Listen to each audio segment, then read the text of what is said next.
Hello guys, റിയാക്ടിന്റെ മറ്റൊരു വീഡിയോയിലേക്ക് എല്ലാവർക്കും സ്വാഗതം. ഞാൻ കഴിഞ്ഞ വീഡിയോയിൽ പറഞ്ഞ പോലെ തന്നെ കലോത്സവ വേദികളിലെ വിശേഷങ്ങളൊന്നും പറഞ്ഞാൽ തീരത്തില്ല കേട്ടോ. ആ വിശേഷങ്ങളൊക്കെ പറഞ്ഞു തീർക്കാന്ന് പറയുന്നത് നമുക്ക് വലിയൊരു ടാസ്ക് തന്നെയാണ്. അവിടുത്തെ കാഴ്ചകളൊക്കെ എനിക്കൊന്ന് കലോത്സവ വേദികളിലാണ് ടീച്ചേഴ്സും സ്റ്റുഡൻസും തമ്മിലുള്ളൊരു ഇന്റിമസിയും ഒരു കോണ്ടാക്ടും സ്നേഹവും എല്ലാം ഒരുപാട് കൂടുന്ന ഒരു സ്ഥലമാണ്. പിന്നെ ഞാൻ ഇവിടെ ഒരു 2ാം ക്ലാസ് മുതല് +2 അത്രയും വരെയുള്ള കുഞ്ഞുങ്ങളെ കണ്ടു.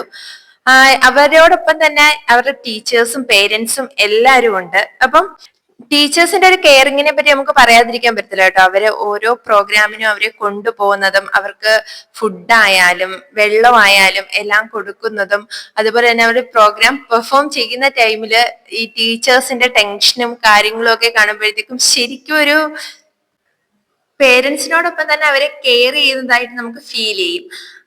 പിന്നെ ഞാൻ പറഞ്ഞില്ല, അവിടുത്തെ കാഴ്ചകളൊക്കെ വളരെ ഡിഫറെന്റ് ആണ്. എന്ന് വെച്ചാൽ ഒരേ സമയം നമുക്ക് പ്രൈസ് പറയുമ്പോഴത്തേക്കും ഫസ്റ്റ് പ്രൈസ് കിട്ടിയവര് സന്തോഷിക്കുന്നതും ഫെയിൽ ആയി പോയവര് സങ്കടപ്പെടുന്നതും ഒക്കെ ഒരേ വേദികളിൽ കാണാം. ഇപ്പൊ ഗ്രൂപ്പ് ഡാൻസോ ഗ്രൂപ്പ് സോങ്ങോ ഒക്കെ ആണെങ്കിൽ ഫസ്റ്റ് പ്രൈസ് പറയുന്ന ഒരു ടൈമിലൊരു ഒരു കൂട്ട ബഹളമാണ്, ഒരു ആർപ്പുവിളിയോ കയ്യടിയോ പിന്നെ സ്നേഹപ്രകടനങ്ങളും സന്തോഷക്കരച്ചിലുകളും ഒക്കെ നമുക്കൊരു വേറിട്ട അനുഭവം തരുന്ന ഒരു സ്ഥലം തന്നെയാണ് എപ്പോഴും കലോത്സവ വേദികൾ എന്ന് പറയുന്നത്. ഞങ്ങളുടെ മിത്രയാണെങ്കില് 3 പ്രോഗ്രാമിനോളം അവള് പങ്കെടുത്തിരുന്നു. അപ്പം കുച്ചിപ്പൊടിയും മോഹിനിയാട്ടവും നാടോടി നൃത്തവുമാണ് മിത്ര പെർഫോം ചെയ്തത്.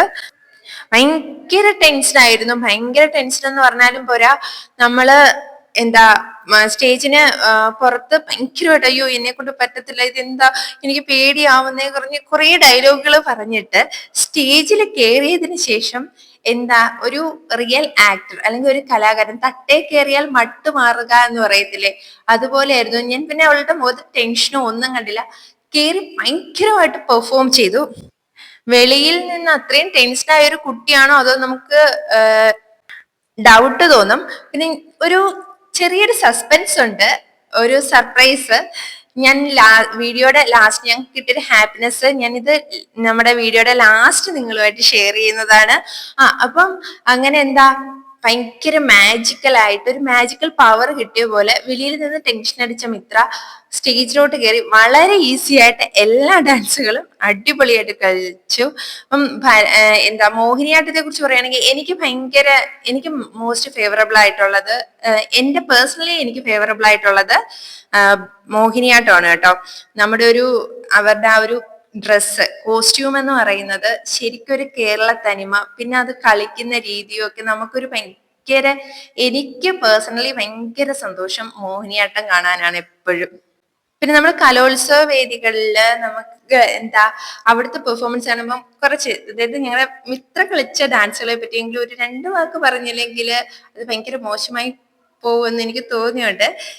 എനിക്ക് ഈ ഡാൻസിനെ കുറിച്ച് അറിയാവുന്ന കുറച്ച് കാര്യങ്ങൾ ഞാൻ ഇവിടെ പങ്കുവെക്കാം. ഇപ്പം മോഹിനിയാട്ടത്തെ കുറിച്ച് പറയുകയാണെങ്കിൽ മോഹിനിയാട്ടം എന്ന് പറയുന്നത് കേരളത്തിന്റെ തനത് ലാസ്യ നൃത്ത കലാരൂപമായിട്ടാണ് അറിയപ്പെടുന്നത്. അതുപോലെ തന്നെ ഏറ്റവും മനോഹരമായ നൃത്തരൂപങ്ങളിൽ ഒന്നായിട്ടാണ് നമ്മള് മോഹിനിയാട്ടത്തെ നമ്മൾ ഭാരതത്തില് കണക്കാക്കുന്നത്. പിന്നെ കുച്ചിപ്പുടിയെ കുറിച്ച് പറയുകയാണെങ്കിൽ കുച്ചിപ്പുടി എന്ന് പറയുന്നത് ആന്ധ്രാപ്രദേശിലെ കുച്ചിപ്പുടി എന്ന ഗ്രാമത്തിൽ നിന്നും ഉത്ഭവിച്ച ഒരു ഭാരതീയ ശാസ്ത്രീയ നൃത്തരൂപമാണ് കുച്ചിപ്പുടി. കുച്ചിപ്പുടിയിലെ പ്രശസ്തരായ കലാകാരന്മാരാണ് യാമിനി കൃഷ്ണമൂർത്തി, രാജാരാധ റെഡ്ഡി തുടങ്ങിയവര്. പിന്നെ നാടോടി നൃത്തത്തെ കുറിച്ച് നാടോടി നൃത്തം പറയുമ്പോൾ തന്നെ നമുക്ക് അറിയാൻ പറ്റും. നാടോടി നൃത്തം എന്ന് പറയുന്നത് ഒരു പ്രത്യേക പ്രദേശത്തിന്റെയോ ഒരു രാജ്യത്തിന്റെയോ അവരുടെ ഒരു പ്രത്യേക കൂട്ടം ആൾക്കാരുടെ അവരുടെ ഒരു ജീവിത രീതികളെ കുറിച്ച് അല്ലെങ്കിൽ അവരുടെ ഒരു സംസ്കാരത്തെ കുറിച്ച് പ്രതിപാദിക്കുന്ന നൃത്തരൂപമാണ് നാടോടി നൃത്തം എന്ന് പറയുന്നത്. എന്തായാലും 3 ഡാൻസിലും മിത്ര കസറി അടിച്ചു പൊളിച്ചു.